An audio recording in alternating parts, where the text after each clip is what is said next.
The Governor of Kano State, Dr. Abdullahi Umar Ganduje, OFR, has unanimously approved the immediate removal, dethronement of the Emir of Kano Emirate, Mohammed Sunusi II.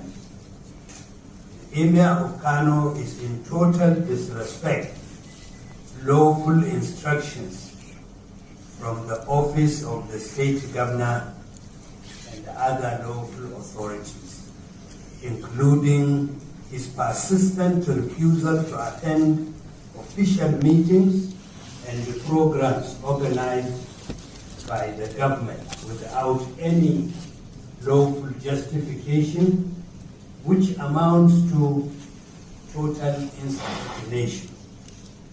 It is on record, and in so many instances, Mohammed Sunusi II has been found breaching Part 3, Section 13A to E of the Kano State Emirate Law 2019, and which, if left unchecked, will destroy the good and established image of Kano State Emirate.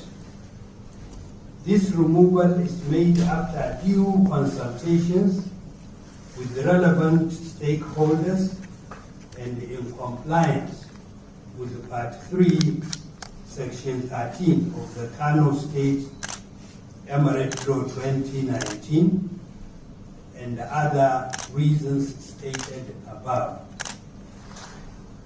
The removal was reached in order to safeguard the sanctity, culture, tradition, religion, and the prestige of the Kano Emirate, built over 1,000 years.